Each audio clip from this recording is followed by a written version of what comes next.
예, 우리는 이제 이 마태복음을 통하여 십자가를 계속 공부하고 있지요. 사실 이제 설교 시간을 공부하는 시간으로 생각하기는 좀 그렇긴 하지만 사실 우리 10년 가운데에서 이 말씀을 배움을 통하여서 우리의 삶 속에 하나님을 어떻게 적용하고 하나님을 알아가는 우리가 어떻게 살아가야 될지를 깨닫게 됩니다. 그래서 이 십자가는 이 복음서에서 굉장히 분량 자체가 많습니다.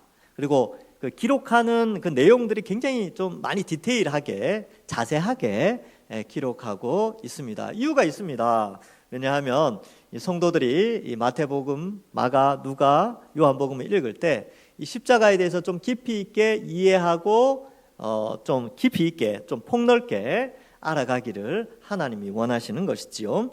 그래서 오늘 이 성자 하나님께서 십자가에 달리시게 되는 그 내용들을 함께 살피면서 이 성자 예수님, 성자 하나님이신 예수님에 대해서 조금 더 생각을 해보고자 합니다. 예수님은 이 땅에 오셨죠. 예수님은 창세전에 이미 존재하셨고 창세전에 하나님이시지만 때가 되어서 우리의 죄의 형벌을 대신하기 위하여 이 땅에 오셨습니다. 그래서 진리의 말씀을 가르쳐 주시고 많은 기적을 통하여서 자신이 하나님의 아들이심을, 그리스도이심을 나타내셨습니다. 그리고 이 땅에 오신 목적, 바로 그 사명인 십자가를 지시게 되는데 십자가를 우리가 공부하면서 예수님이 잡히시고 신문당하는 것을 보면서 이방인의 대표인 빌라도, 유대인의 대표인 대제사장, 그리고 여러 사람들이 또 있죠. 결국 이방인과 유대인, 온 인류가 함께 예수님을 십자가에 못 박았구나라는 것을 알게 되고요.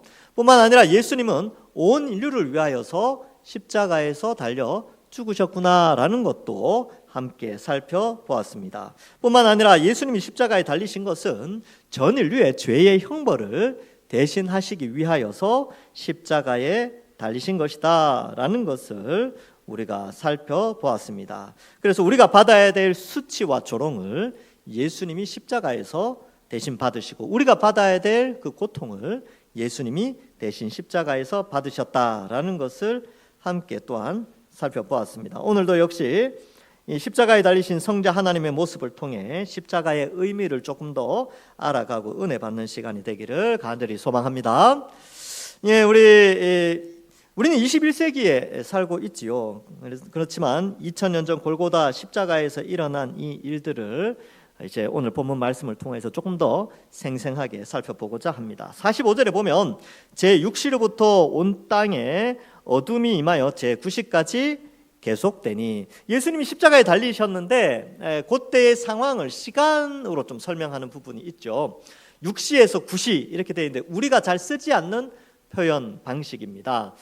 유대인들은 해가 뜨면서 시간이 시작이 돼요. 그래서 오전 7시가 1시, 오전 8시가 2시, 오전 9시가 3시. 그러면 6시는 정오가 됩니다. 낮 12시부터 오후 3시까지. 그러니까 태양이 가장 강렬하게 내리쬐 때이며 가장 빛이 강할 때죠.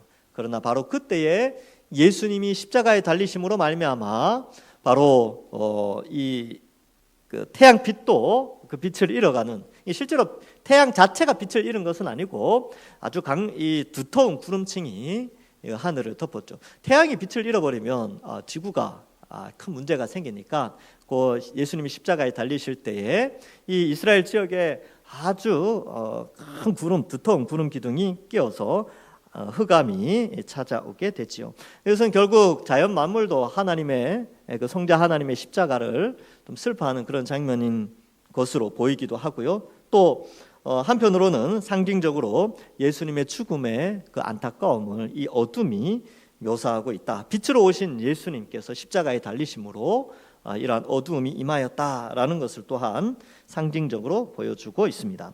그래서 46절에 보면 이제 9시쯤, 이제 오후 3시죠. 오후 3시쯤에 예수님께서 크게 소리를 지르십니다. 엘리 엘리 라마 사박다니, 아람어인데 번역을 하면 나의 하나님 어찌하여 나를 버리셨나이까 하는 뜻이라, 이렇게 기록하고 있습니다. 그래서 예수님이 십자가에서 제3시에 못 박히셨어요. 그래서 마가복음 15장 25절에 보면 때가 제3시가 되어 십자가에 못 박으니라. 3시는 오전 9시인데 9시에 못이 박혔고 제9시면 이제 오후 3시죠. 6시간 후를 의미합니다. 그래서 예수님은 보통 이제 십자가가 이틀이나 3일 정도 달려져 있게 되는데, 예수님은 그 고통과 그 아픔이 워낙 컸기 때문에 6시간 만에 돌아가시게 되는 것이죠. 그러한 배경 가운데에서 예수님이 그 짧은 6시간 동안에, 어떻게 보면 짧지만 아주 긴 시간이죠. 고통의 6시간인데 그 6시간 동안 하신 말씀들이 있습니다. 십자가에 달리셔서 7마디를 하시는데, 우리가 읽은 마태복음에서는 1마디가 나오지만 마태, 마가, 누가, 요한 전체를 합치면 7마디가 나오게 됩니다. 누가복음 23장 24절에는 아버지, 저들을 사하여 주옵소서, 자기들이 하는 것을 알지 못함이니이다, 이렇게 말씀하죠. 그래서 예수님은 억울하게 십자가에 달리셨는데 자기를 십자가에 못 박은 사람들을 향해서 저들을 사하여 주옵소서, 이렇게 기도하시죠. 여러분, 여기서 십자가의 의미를 좀 살펴보면 십자가는요, 바로 용서하는 곳입니다.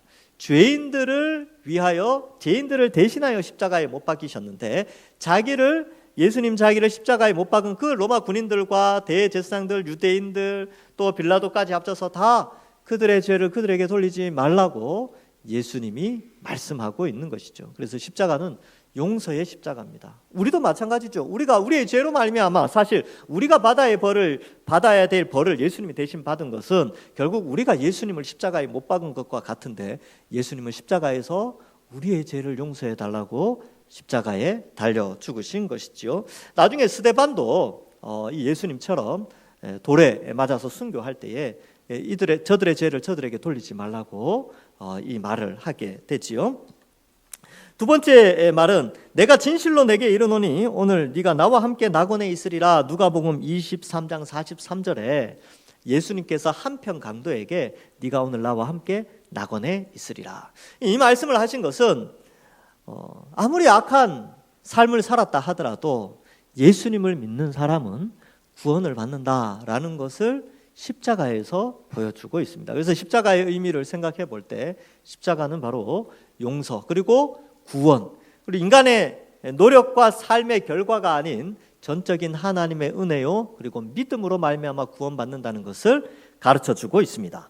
세 번째 하신 말씀은, 여자여 보소서, 요한복음 19장 26절 27절이죠. 여자여 보소서, 아들이니이다 하시고, 또 그 제자에게 이르시되 보라, 네 어머니라 라고 하시며, 살아계신 이제 33년 동안 또 위하여 기도했던 그 어머니 마리아를 사랑하는 요한에게 맡기게 되죠. 그래서 효도하시는 그런 끝까지 그런 모습을 보여주시는데, 이 말씀을 하시고, 그리고 오늘 이 마태복음의 말씀, 나의 하나님 어찌하여 나를 버리셨나이까, 이 말씀을 하시게 됩니다.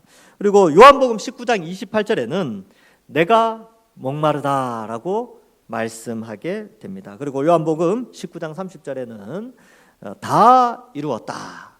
그래서 다 이루었다. 구원을, 이제 그 사명을 다 이룬 것이죠. 우리를 구원하시기 위한 그 사명을 다 이루시고, 누가복음 23장 46절에는 마지막 이렇게 말씀합니다. 아버지, 내 영혼을 아버지 손에 부탁하나이다, 이렇게 하시고 운명하시게 됩니다. 그래서 다 합치면 7마디가 되는데, 이 나의 하나님 어찌하여 나를 버리시나이까 라는 이 말씀을 좀 오늘 본문에 나오니까 함께 살펴보도록 하겠습니다. 여러분, 성자 하나님은요, 창세전부터 성부, 성자, 성령은 함께 계셨어요. 그런데 이 땅에 오셨고요, 이 땅에 오셨을 때도 세례 받으실 때, 또 시험 당하실 때 성부, 성령, 성자 하나님은 늘 함께 하셨습니다. 그래서 성부와 성령 하나님이 예수님과 분리돼서 존재하시는 것이 아니라 예수님의 사역 가운데 늘 함께 하셨죠. 그러나 십자가에 달리실 때만큼은 이 성부, 성자, 성령, 이 삼위일체 하나님이 마치 분리되는 듯한 고통을 십자가에서 예수님이 받으시는 것입니다. 근데 예수님이 이 저주의 감정, 즉 버림받는 저주의 감정을 십자가에서 느끼셨는데, 여러분, 이 버림받는 저주의 감정은요, 지옥에서 우리가 받아야 되는 그런 감정입니다. 그래서 지옥에서 고통을 받는데 하나님으로 버림을 받았다라는 그 처참한 정서적 고통, 이것이 우리에게 원래 우리가 받아야 될 지옥의 고통인데 예수님이 받으신 것이죠. 그래서 어찌하여 나를 버리셨나이까 라는 이 버림의 아픔을 예수님이 당하시고, 삼위일체 하나님, 한 번도 분리된 적이 없지만 그 분리되는 듯한 고통을 심적으로 예수님이 받으셨다라는 것을 우리에게 말씀해 주고 있습니다. 그래서 여러분, 이 하나님과 분리되어지는 이 고통이라는 것이 어마어마하게 큰 고통이죠. 두려움과 이 공포가 되는 것입니다. 그래서 이 십자가를 바라보면요, 여러분 알 수 있는 것이 또 하나가 있는데, 도대체 그 형벌을 보면 그 죄의 무게를 알 수 있거든요. 저렇게 큰 십자가라는 큰 형벌을 받는 것을 보니까 도대체 우리가 무슨 죄를 지었기 때문에 예수님이 저 형벌을 받으시는가를 알 수가 있어요. 그러니까 형벌의 무게를 보면 죄의 무게를 알 수 있게 되거든요. 그러니까 예수님이 십자가에서 그 지옥의 고통, 그 고통, 수치와 조롱과 그 육체의 고통을 당하신 이유가 그 죄의 무게 때문인데, 그 죄가 뭐냐면 바로 반역죄입니다. 반역죄. 역사상 왕국이 있던 게 이제 왕이 통치하는 나라에서 반역죄는요 다 사형이에요. 아주 처참한 벌을 받게 됩니다. 그렇기 때문에 이 예수님의 죽음을 통하여 인간이 지은 죄가 하나님을 향한 반역죄라는 것을 우리는 알게 됩니다. 에덴 동산에서 아담과 하와가 선악과 먹었잖아요. 근데 선악과를 먹은 행위 그 자체 속에 그 먹는 과일 하나 먹는 것이 중요한 것이 아니고 그것을 왜 먹었느냐가 중요한 거예요. 왜 먹었냐 하면 하나님처럼 되려고 먹었습니다. 그래서 이것을 먹는 날에 네가 하나님같이 되어라고 하는 그 말에 속아 그것을 먹고 에덴의 주인이 되고 싶었어요. 그 나라의 왕국의 왕권을 가지고 싶었던 것입니다. 하나님 나라, 하나님이 통치하는 나라에 인간이 왕이 되어서 에덴을 다스리고 싶었던 것이죠. 그래서 그러한 반역의 죄를 지음으로 말미암아 인간 세상 가운데 죄가 들어오게 되고, 인간은 나면서부터 하나님을 거부하는 자기중심적인 삶, 자기가 왕이 되려고 하는 그런 삶을 추구하면서 원죄를 가지게 되어 태어나고, 그래서 그 죄로 말미암아 또 죄를 짓게 되는 그런 반역죄를 짓게 되는 그런 결과를 낳게 되는 것이죠. 그래서 십자가를 바라보면 야, 우리 죄가 저렇게 컸구나, 내가 지은 죄가 저렇게 큰 형벌을 가지고 왔구나 라는 것을 알게 되는 것입니다. 그런데 또 한편으로는요, 하나님의 사랑이 이렇게 크구나 라는 것을 십자가를 통해서 볼 수 있어요.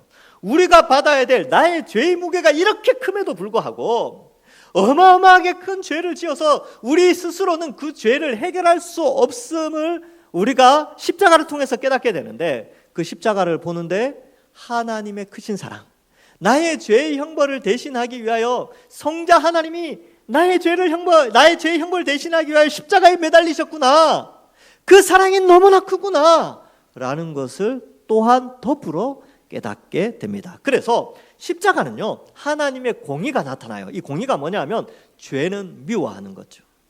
죄를 미워하는 것. 그 죄에 대해서 공정하게 심판하는 것입니다. 그래서 인간의 죄가 공정하게 판단하면 다 지옥의 형벌이죠. 그 공정함을 예수님이 대신 받아서 죽도록 하여 우리의 죄가 사라지게 하는, 형벌에서 면제되어지는 그런 공정한 공의를 십자가에서 나타냅니다. 그래서 죄에 대한 형벌은 반드시 내려진다, 죄는 반드시 심판을 가져온다라는 공의의 하나님을 나타내게 되고요.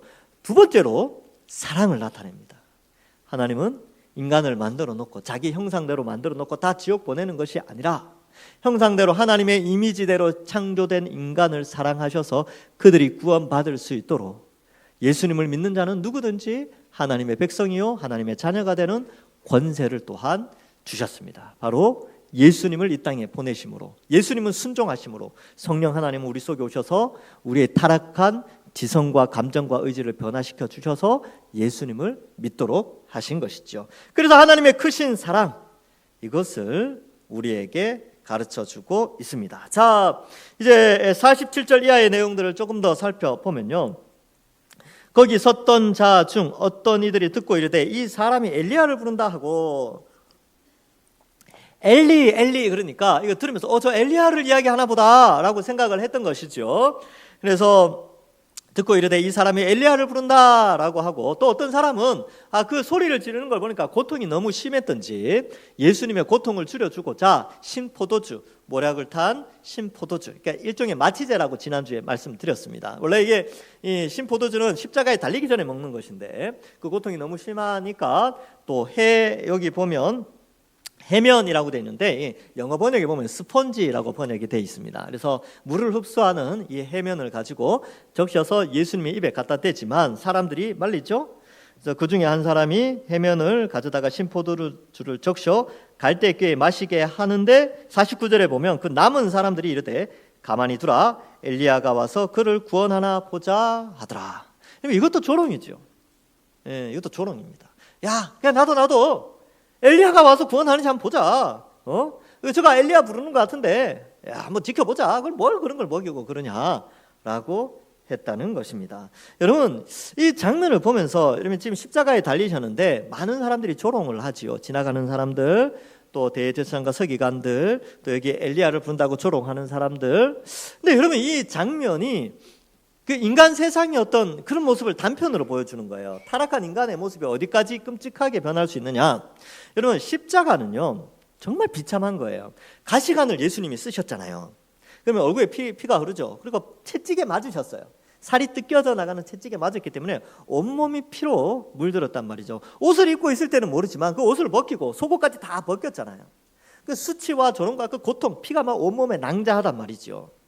그거를 생각하면 차마 조롱은 못 하잖아요. 정말 정상적인 정서를 가진 인간들이라면 그 아무리 악한 죄인이라 할지라도 그 십자가에 달려서 조롱과 수치를 당하면서 그 비참하게 달려 있는데 거기에 대고 조롱을 한다고요? 이거는 지금 밑에 이 조롱하는 사람들의 정서가 심하게 부패했다는 것을 보여주고 있습니다. 인간들의 정서가 이 공포스러운 십자가 앞에서 오히려 조롱하는 그런 비참한 인간의 세상을 볼 수 있죠. 그러니까 이 세상은 마찬가지. 이 세상도 여러분 이 정상적인 세상이 아닌 모습을 많이 바라봅니다. 전쟁이 일어나고 폭력이 난무하고 그런데도 그걸 즐겨요. 그런 것들을 잔인한 것들을 막 즐기고 막 그런 이 죄로 말미암아 타락한 세상을 단적으로 보여주게 되는 것이죠. 그런데 그러한 사람들을 예수님이 용서해 달라고 십자가에서 그리고 그들을 용서하기 위하여서 십자가에 달려 죽으셨습니다. 그러니까 이런 거 보면 참 이 하나님의 크신 사랑 너무나 크다. 그리고 정말 이 비참한 상황 가운데서도 이 예수님은 이 십자가를 묵묵히 지시는 것을 우리는 또한 보게 되는 것이죠. 그리고 50절에 보면 예수께서 다시 크게 소리 지르고 영혼이 떠나가시게 됩니다. 여러분 이 십자가는요 우리의 죄의 형벌을 대신 지신 십자가죠. 그래서 이 십자가는 보통 이제 2, 3일 가게 되는데 예수님은 한 6시간 만에 돌아가시게 되는데 그럴 수 있었던 이유가 예수님은 밤새 신문을 받으셨어요. 밤새 채찍에 맞으시고 또 피를 흘리시고 고통과 그러니까 잠도 못 주무시고 피곤한 상태고 최악의 컨디션에서 십자가를 지셨기 때문에 그 고통이 너무나 커서 이제 6시간 만에 돌아가시게 되는데 보통은 2, 3일 걸리고요. 지난주에도 말씀드렸다시피 매달려 있으면 밤에는 이 들짐승들이 와서 이제 있고 또 까마귀들이 날아와서 이제 이렇게 살을 먹게 되는 그런 고통의 십자가입니다. 그런데 하나님께서는 우리가 받아야 될 그 고통을 예수님께 다 담당시키시고 예수님은 십자가에서 이 형벌을 다 받게 되는 것이죠. 그래서 여러분 우리가 인생을 살아가면서 신앙생활 하다 보면 기적을 바랄 때가 있어요. 기적. 또 그런 걸 좀 보기를 원하시는 분들도 있어요. 나도 다니엘처럼 요한처럼 천사를 한번 보고 기적을 한번 경험해보고 그죠? 가끔가다 간증하는 사람들 들어보면 기적적으로 살아나는 사람들 있잖아요. 이렇게 그런 사람들이 있어요. 근데 우리도 그런 경험이 있었으면 좋겠다 이렇게 생각하는데요. 여러분 우리에게 있어서 그리고 온 인류에게 있어서 최고의 기적은 성자 하나님이 이 땅에 오셔서 십자가에 달리신 겁니다. 십자가에서 예수님이 우리의 죄의 형벌을 대신하여 십자가에 달리신 것이 인류 역사상 최고의 기적이에요. 그거보다 더 큰 기적이 없습니다. 홍해를 가는 것보다 그죠? 만나가 내린 것보다 예수님이 십자가에 달리신 것이 훨씬 큰 기적이요 우리의 사랑, 우리에게 나타낸 사랑의 절정이라는 것을 우리는 기억해야 합니다. 그래서 여러분, 이 비참한 십자가, 근데 자세히 보시면 십자가에 누가 달리셨어요? 성자 하나님이 달리셨죠. 근데 여러분 잘 한번 보십시오. 십자가를 다시 한번 잘 보셔서 이렇게 쳐다보면 거기에 사실 내가 달려 있어야 됩니다. 내가 피를 흘리고, 내가 찢기고, 내가 수치를 당하고, 내가 그 고통을 당해야 되는 것이죠. 지옥에서 당할 고통을 내가 받아야 되는데, 그래서 십자가를 바라볼 때 예수님이 달리셨지만 사실은 내가 달린 것이다 라고 생각하셔야 한다는 것이죠. 그래서 우리는 그 십자가를 바라보면서 나를 대신하여 죽으신 그 예수님의 사랑을 기억하면서 그 사랑의 크기를 알았다면 그 사랑을 우리도 실천해야 합니다. 가끔가다 그렇습니다. 신앙생활 하다 보면 나 이제 더 이상 못 참아, 난 참을 만큼 참았어, 그럴 때가 있죠. 예, 그럴 때에 십자가 바라보십시오. 그러면 또 참습니다. 예수님은 참고 참고 또 참고 그 사명을 감당했습니다. 그래서 예수님은 우리에게 그렇게 말씀하시죠. 누구든지 나를 따라오려거든 자기 십자가를 지고 나를 따라오라. 그 십자가가 뭡니까? 사명인데 십자가의 길을 우리도 걸어가기를 원하는 것이죠. 이 땅에서 우리가 예수님 믿으면 우리도 십자가의 길을 걷게 됩니다. 그래서 예수님 믿는 것 때문에, 주님 앞에 주의 나라를 위하여 섬기는 것 때문에 때로는 무시당하고 조롱당하고 수치당할 때가 있습니다. 때로는 심적으로 고통을 당할 때가 있지요. 그럴 때마다 십자가를 바라봐야 하는 것입니다. 때로는 나는 무시당해도 괜찮다, 이 말을 생각하시면서 십자가를 지는 것이죠. 그래서 십자가는요, 우리에게 구원을 가져다 줍니다. 자, 십자가는 우리에게 구원을 주지요. 누구든지 이 십자가의 의미를 깨닫고 믿는 사람은, 예수님을 믿는 사람은 구원을 받아요. 그런데 두 번째로 이 십자가는 구원뿐만 아니라 구원받은 우리가 하나님의 백성으로, 하나님의 자녀로 살아가는 성화의 삶을 살아가는데도 이 십자가는 우리에게 핵심이 되는, 중심이 되는 것이라는 것을 가르쳐 주고 있습니다. 그래서 삶을 살아가면서 하나님의 형상을 닮아, 그리스도의 형상을 닮아 살아가는데 십자가를 바라보면 그러한 삶을 더 잘 살아갈 수 있도록 해 주신다는 것이죠. 그래서 고린도전서 2장 2절에 보면 사도 바울도 고린도 교회에 이 말을 합니다. 내가 너희 중에서 예수 그리스도와 그의 십자가에 못 박히신 것 외에는 아무것도 알지 아니하기로 작정하였음이라. 사도 바울이 고린도 교회에서 뭔가를 가르치는데 십자가만 가르치기를 원했다는 거예요. 왜냐하면 십자가 안에는 구원도 있고 하나님의 사랑도 있고 용서함도 있고 또한 성화의 길도 있고 우리의 신앙의 모든 기준이 십자가에 있기 때문에 그렇습니다. 우리도 마찬가지죠. 우리도 십자가 바라보면서 신앙생활 해야 하는 것입니다. 믿음 생활하면서 때로는 힘들고 지칩니까? 지난 한 주간 살아오면서 가정에서, 직장에서, 친구들 관계 속에서, 사람들 관계 속에서 많이 힘드셨습니까? 예, 십자가 바라보십시오. 그 십자가 바라보면 우리가 어떻게 그리스도인으로서 살아가야 될지를 그 십자가가 우리에게 가르쳐주고 있는 것입니다. 그래서 그리스도인으로서 이 땅 가운데 십자가 바라보면 당당하게 살아갈 수 있고요, 또 성화의 삶, 거룩한 삶을 살아갈 수 있고 믿음에 자라나는 삶을 살아갈 수 있게 되는 것입니다. 51절 이하에 보면 예, 성소 휘장이 위로부터 아래까지 찢어져 둘이 되고 이렇게 되어 있죠. 성소에 휘장이 있는데 특별히 여기 휘장은 성소와 지성소 사이의 휘장을 의미합니다. 이 지성소로 들어가는 것은 대제사장이 들어가게 되는데 그것이 찢어졌다라는 것은 이제 모든 사람들이 다 대제사장처럼 하나님께 직접 나아갈 수 있는 특권을 가지게 되었다라는 것이죠. 왜냐하면 우리가 다 그리스도를 믿음으로 말미암아 그리스도와 연합되어져서 대제사장 되시는 예수 그리스도와 함께 하나님께 나아가도록 은혜를 베풀어 주셨습니다. 여러분 그 증거가 어디에 있냐면 우리의 기도에 있어요. 여러분 기도할 때 어떻게 기도합니까? 처음에 하나님 아버지 기도하잖아요. 부르짖죠. 그리고 마지막에 어떻게 기도합니까? 예수님의 이름으로 기도합나이다 이렇게 기도하잖아요. 그것은 바로 하나님께 직접 기도를 올려드리게 되는 특권을 우리가 받았는데 예수님이 십자가에 달려 죽으심으로 성소 휘장이 찢어짐으로 말미암아 그러한 길이 우리에게 열려지게 된 것입니다. 특별히 위로부터 찢어졌다라는 것은 이 성소 휘장이 굉장히 두꺼워요. 인간의 힘으로는 찢을 수가 없습니다. 근데 위로부터 찢어져 버렸어요. 이게 여러 가지 갈래로 이렇게 꼬아놨기 때문에 이게 찢는 것이 쉽지가 않습니다. 그것도 인간이 찢었으면 밑에서부터 찢어야 되죠. 근데 위로부터 찢어졌다라는 것이죠. 그래서 이 휘장이 찢어짐으로 말미암아 예수님을 믿는 모든 사람들은 새로운 길이 열려졌습니다. 새롭게 하나님의 자녀가 되어서 대제사장의 특권과 같은 그런 왕 같은 제사장들이요, 또 신령한 제사장들로 세워져서 하나님께 나아가는 특권을 우리가 받은 것이죠. 그래서 이 휘장이 찢어진 것에 대해서 히브리서 10장 20절에는 이렇게 기록하고 있습니다. 그 길은 우리를 위하여 휘장 가운데로 열어놓으신 새로운 살 길이요, 휘장은 곧 그의 육체니라. 예수님이 십자가에 살 찢겨 죽으신 것은 마치 휘장이 찢어진 것과 같이 그가 찢어져 죽으심으로 말미암아 이제 우리가 그 길로 들어가 하나님을 직접 만나볼 수 있도록 은혜를 베풀어 주셨다라는 것을 가르쳐 주고 있습니다. 그래서 우리에게 이제 우리는 하나님께 직접 기도할 수 있는 특권을 가지게 된 것이죠. 얼마나 감사합니까? 이 십자가로 말미암아 이제 하나님을 아버지로 부르고 예수님의 이름으로 기도하는 그런 존귀한 왕 같은 제사장들로 우리를 세워 주신 것입니다. 자, 그리고 지진이 일어나죠. 땅이 진동하며 바위가 터지고, 바위가 깨어지고 바위가 움직여짐으로 말미암아 어떤 일이 벌어지냐면, 이 이스라엘 장례법에는 산에 굴을 파서, 이 석회암 굴이 많으니까요, 이 굴을 파서 거기에 시신을 안치하고 바깥에 이제 그 문을 돌로 막습니다.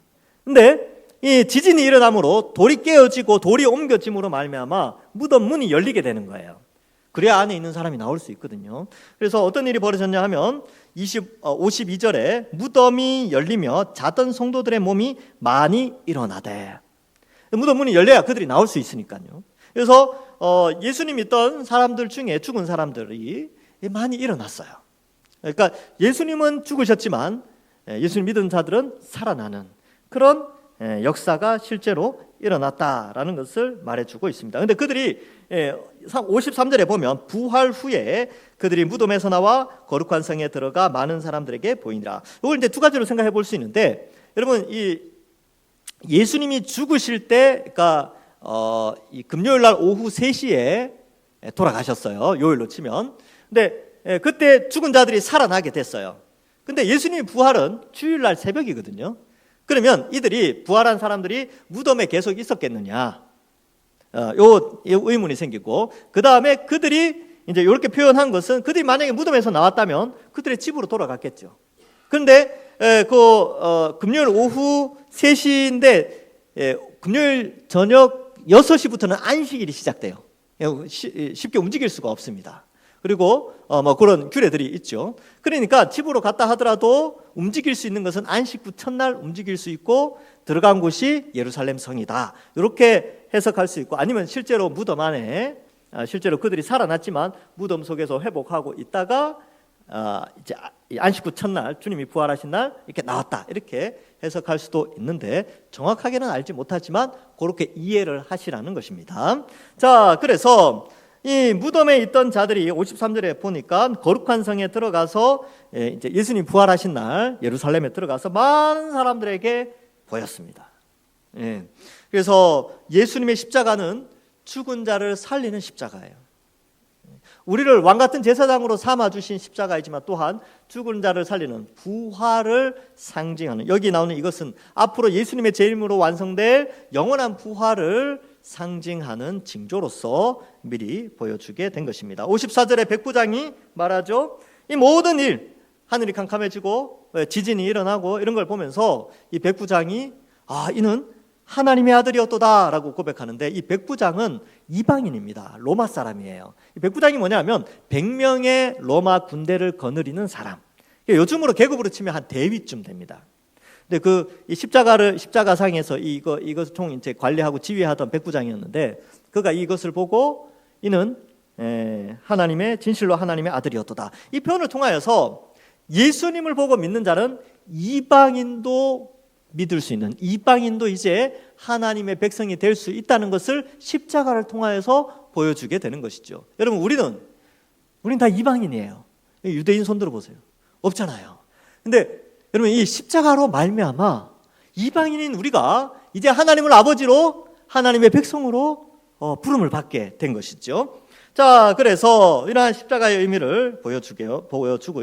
55절에 보면 예수를 섬기며 갈릴리로부터 따라온 많은 여자들이 있죠. 멀리서 바라보고 그 중에 누구 있느냐? 56절에 여러 여인들이 있었다라는 것을 보여주는데, 사실 유대교에서는 이 여인들이 시나고그 회당에 들어갈 수가 없어요. 그러니까 이렇게 여인들이 항상 이렇게 배척되어졌는데, 기독교는 십자가는요, 남자, 여자, 나이 많고 적음과 상관없이 다 누구든지 예수님을 믿으면 구원의 공동체에 들어간다라는 것을 또한 보여주는 것이 아닐까, 또 이렇게 이제 잠깐 생각을 해보게 됩니다. 말씀을 맺습니다. 여러분, 우리가 십자가 그러면 단순히 나의 죄의 형벌을 대신하여 죽은 이렇게 십자가 이렇게 생각할 수 있는데, 그 십자가를 알아가면 알아갈수록 의미가 굉장히 깊습니다. 그래서 그 십자가는 하나님의 크신 사랑을 보여주고 우리의 죄가 얼마나 큰가를 보여주며 하나님의 공의와 사랑을 나타내고 있습니다. 그리고 그 십자가는 우리를 왕같은 제사장으로 삼아주신 유일한 그러한 통로였고, 또한 그 십자가는 바로 부활을 약속한 십자가요. 그 십자가는 이방인이든 여인이든 사회적 약자든 누구든지 그 십자가를 믿는 사람이라면 누구든지 구원받을 수 있다는 것을 우리에게 가르쳐 주고 있는 것입니다. 그래서 우리가 여기에 앉아 있지요. 이번 한 주간 여러분들, 우리는 바로 이 십자가를 믿는 그리스도인들입니다. 세상 속에서 부끄러워하지 말고, 십자가를 부끄러워하지 말고, 십자가를 귀하게 여기고 당당하게 여기며 우리가 그리스도인임을 온전히 드러내면서 크리스찬임을 나타내면서 이 세상을 살아가고, 이 세상의 수많은 사람들도 다 예수님을 믿으면 구원을 받을 수 있다는 생각으로 전도하시고, 또 여러분 마음속에 품은 새신자들이 있다면 포기하지 마시고 계속 기도하시면서 그들이 구원받을 수 있도록 한 주간 살아가시고, 하나님께 찬송과 영광 올려드리시는 모든 주의 백성들 되기를 주님의 이름으로 간절히 축원합니다. 기도하겠습니다. 하나님 아버지, 은혜를 감사합니다. 우리를 택하여 구원하여 주시고 예수님의 십자가의 의미, 성자 하나님이 왜 십자가 위에 달리셔야만 했던가를 함께 배우고 깨닫게 하여 주시니 감사합니다. 십자가를 바라보니 감사밖에 없습니다. 십자가를 바라보니 정말 하나님, 우리의 삶 속의 모든 문제들이 다 십자가를 통하여 해결될 수 있다는 것을 깨닫게 하여 주시니 감사합니다. 이번 한 주간도 그리스도인으로서 십자가를 바라보면서 우리의 삶이 더욱더 하나님 앞에 기뻐하시는, 영광 돌리는 삶을 살아가는 저희들 되게 하여 주옵소서. 감사드리옵고 예수님의 이름으로 기도하옵나이다. 아멘.